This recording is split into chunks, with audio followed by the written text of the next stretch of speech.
Hi అండి. ఈరోజు మన ఛానల్లో ఫ్లఫీ బనానా బ్రెడ్ ఎలా చేయాలో చూద్దామా. చాలా టేస్టీగా ఉంటుంది, చాలా మెత్తగా కూడా వస్తుందండి. రెసిపీ చూసేద్దామా? అయితే వచ్చేయండి. Welcome to my channel Sangeetha vlogs. Please like, share and subscribe. ముందుగా బౌల్ తీసుకుని అందులోకి 2 బాగా ముగ్గిన అరటిపళ్ళను వేసుకుని ఇలా మ్యాష్ చేసుకోవాలి. ఇప్పుడు అందులోకి 2 గుడ్లను తీసుకుని బాగా మిక్స్ చేసుకోవాలి.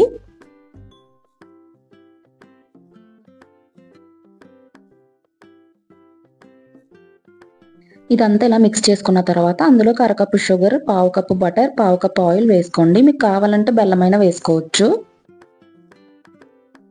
అన్నీ వేసిన తర్వాత షుగర్ అంతా కరిగేలాగా మళ్ళీ ఒకసారి కలుపుకోవాలి. ఇలా అంతా కలిసిలా కలుపుకున్న తర్వాత అందులోకి 1 స్పూన్ వెనిలా ఎసెన్స్, 2 కప్పులు మైదా కానీ లేదంటే గోధుమ పిండి అయినా మీరు తీసుకోవచ్చు. 1 spoon baking soda, 1 spoon baking powder వేసుకోవాలి. 1 కప్ మిల్క్ తీసుకుని దాన్ని మరలా మొత్తం కలిసిలా కలుపుకోవాలి.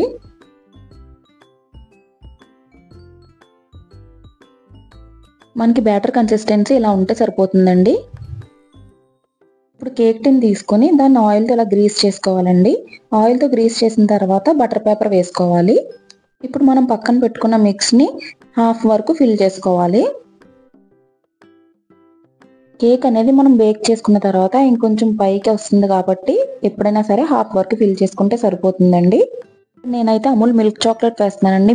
మీరు నచ్చిన చాక్లెట్ వేసుకోండి, వేసుకోకపోయినా కూడా టేస్ట్ చాలా బాగుంటుంది. దీన్ని అయితే అవెన్లో పెట్టి 180 డిగ్రీస్ దగ్గర 30 నుండి 40 మినిట్స్ వరకు బేక్ చేస్తే కేక్ ఇలా అవుతుందండి.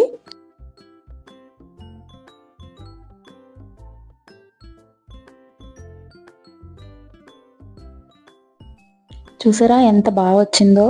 సేమ్ మనం బయట కొనుక్కుంటే ఎంత మెత్తగా ఉంటుందో అలానే వస్తుందండి. ఒకసారి మీరు కూడా ట్రై చేయండి, చాలా బాగుంటుంది, చాలా టేస్టీగా ఉంటుంది. చూసారా ఎంత ఫ్లఫీగా కూడా వచ్చిందో.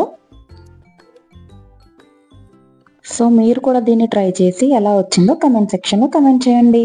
Thanks for watching. Bye bye.